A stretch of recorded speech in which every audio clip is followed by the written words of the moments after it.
Hello everyone, কেমন আছো সবাই? আশা করি সবাই ভালো আছো। ওয়েলকাম ব্যাক মাই চ্যানেল ভোলা বাংলা।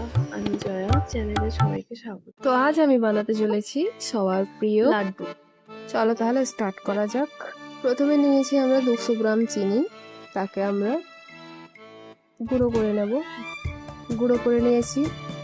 ওভেনে কড়া বসিয়ে দিয়েছি, তার মধ্যে দিয়েছি ঘি।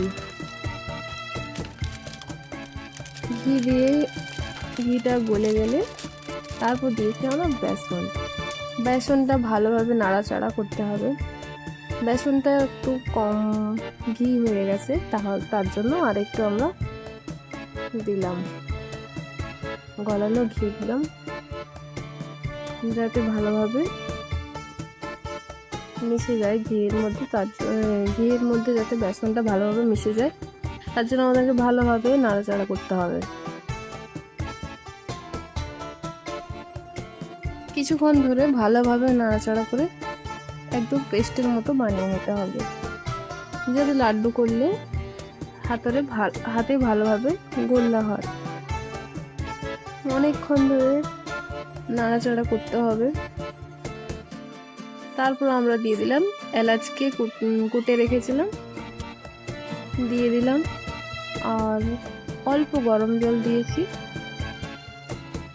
তারপর নামিয়ে নিয়েছি ভালোভাবে গুঁড়ো করে। এলাচের ফ্লেভারটা এলে লাড্ডুটা খেতে আরো খুব সুন্দর লাগবে। এলাচকে হালকা থেতো করে দিয়েছি। তারপর কড়া নামিয়ে নিয়ে তার মধ্যে চিনি দিয়েছি, চিনির গুঁড়ো করেছিলাম সেটা দিয়ে বেসনটার সাথে ভালোভাবে মিশিয়ে নিতে হবে। এবারে মিশিয়ে নিয়ে লাড্ডু করা শুরু করতে হবে। লাড্ডু করার জন্য এইভাবে গোল্লা করতে হবে। এভাবে আমরা সবগুলো গোল্লা করে নেব ভালোভাবে, যাতে কোথাও কোনো ফাটা না থাকে, নাহলে লাড্ডুটা ভেঙে যাবে।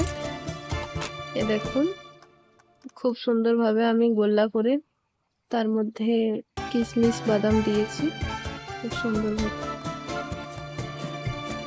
ভিডিওটি ভালো লাগলে একটা লাইক, কমেন্ট, শেয়ার করে দেবেন।